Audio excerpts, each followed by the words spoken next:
KTIV's Matt Hoffmann joins us now in studio. He's been following this case since the beginning. Matt, how much evidence are we talking about here?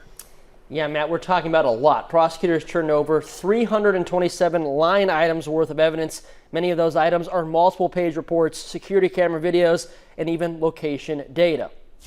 The filing comes as the trials for Carrie and Jason Jones are inching closer. A judge previously found probable cause in Carrie's case, and both are now before a district court judge. Before the trial, the prosecution and defense are exchanging evidence they intend to use at trial, according to a stipulation both parties signed. And according to those documents, prosecutors searched several iPhones, MacBooks, iPads, and Apple Watches alongside a host of other electronics. Carrie Jones apparently consented to a search of her phone, the contents of which were later extracted by law enforcement. Non-electronic evidence includes interviews with witnesses, interview with Carrie Jones, and dozens of medical records for Jason Jones, who suffered severe burns during the incident. Matt, now that the evidence has been turned over, when will Carrie and Jason Jones be back in court? Yeah, Matt, court records show they'll be back in the Cedar County Courthouse on July 24th at 10:30 a.m. That's for a pretrial conference. A story will continue to follow. Matt Hoffmann in studio for us tonight. Matt, thank you. Klein is now buried in this cemetery near Macy. The family says they are worried about the circumstances surrounding his death, but mostly they just want an answer. The fire chief says his #1 tip is to make sure your home has working smoke detectors. In this case, he says the residents were actually downstairs when the fire started, and they didn't realize the fire had begun until they heard the noise of the blaze above them.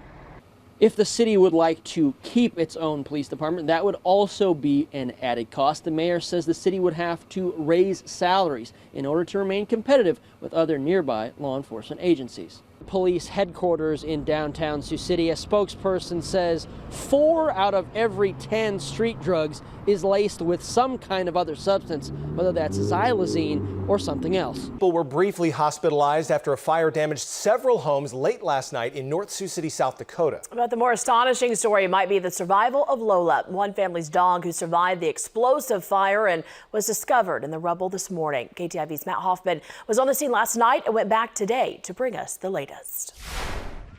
One North Sioux City police officer described the scene Tuesday night as a war zone. A fire, accelerated by automobile paint and aerosols, sent explosions and flames across several homes.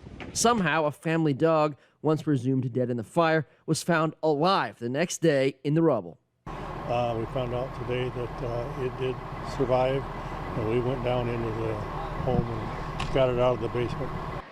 The cause of the fire is still unknown.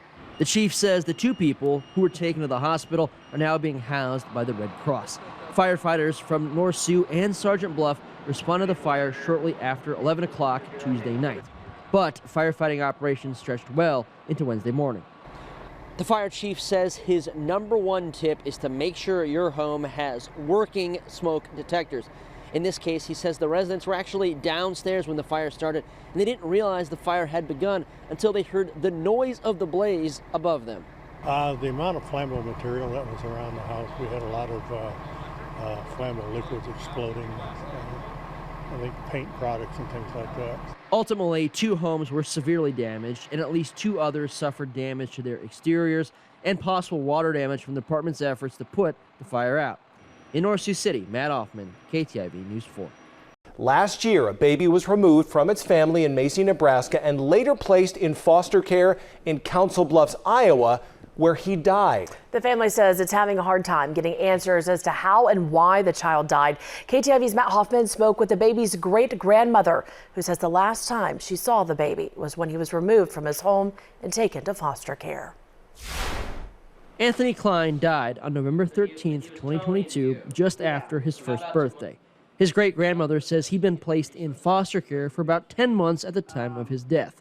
The Council Bluffs Police Department says both the cause and manner of Klein's death is, quote, undetermined. So, like I said, we don't got nothing in front of us to show what happened to Anthony. The family believes bureaucracy has played a role as the investigation enters its 6th month.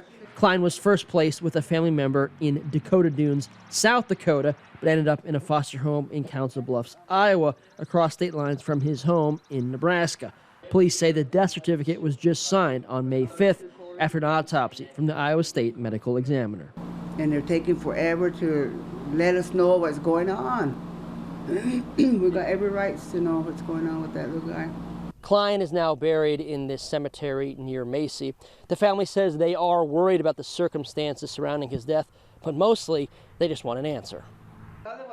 A Council Bluffs police spokesperson says there's no timeline for wrapping up the death investigation, but the death was suspicious enough for police to take note. For now, Klein's family just has to wait. In Macy, Nebraska, Matt Hoffmann, KTIV News 4. Griffin says Children and Family Services said they placed the baby in Council Bluffs because the foster parent is half Native American. According to childwelfare.gov, children and those child protective services must place a Native American foster child with a Native American foster family if possible. An early